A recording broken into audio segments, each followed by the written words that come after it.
Hi, my name is Maverick Lawrence, obviously, and today we're going to be talking about if King Arthur was even a real person to begin with.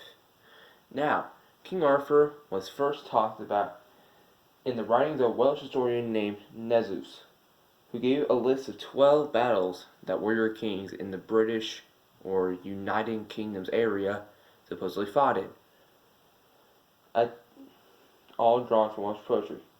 The battles took place in many different times, and King Arthur is only one of the stories and is one of the shortest stories in there.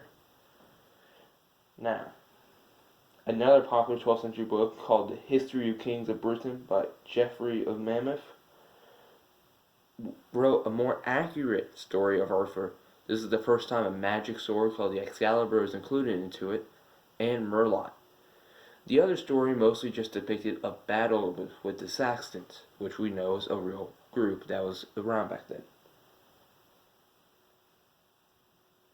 Now, a series of romances of the French poet Christine de Troyes gave Arthur's quest a more purposeful meaning, message for the Holy Grail.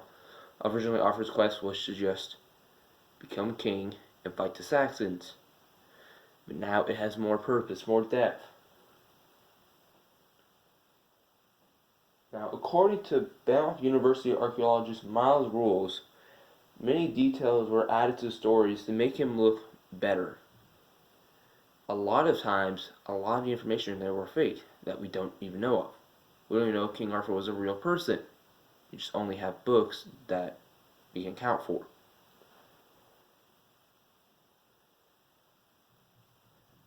Russell said he was someone who very much fits the dark age of kings. He was violent and he killed a lot of people. But because of other people rewriting the book so many times, he's now saw as a hero. But it is believed by multiple university people that he's not actually a hero. He said is a murderer who's on several rampages multiple times. Now, another very interesting detail is that someone by the name Dr. Andrew Breeze, is a professional philologist and statistician from the University of Narive in Spain. And he said that rather than King Arthur actually being a king, he was a general. He's saying the whole entire area of the kingdoms existed, but King Arthur was never actually king. Arthur was actually just the general. Now, right now I cannot remember his last name, so I cannot tell you what his official actual general name would be. But it was saying that he fought all the battles, which is why people may have thought he was king, because as general, he needs to fight every single battle. But he instead fought in battles in southern Scotland and Netherland, and lived most of his life in the castle with the king.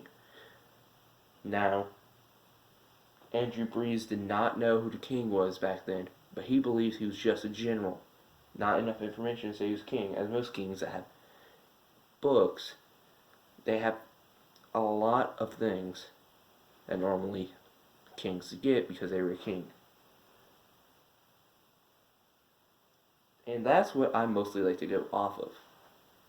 I think King Arthur wasn't actually a king. We don't know. There's no information, no books, nothing. And the reason King Arthur is so popular now is because of people like Queen Elizabeth, who portrayed his story so many times. His story is so important to their culture that she keeps including it in everything, making King Arthur sound like a real story and a hero. Now, you can believe whatever you want to off the information I told you, but I believe King Arthur was actually just a general.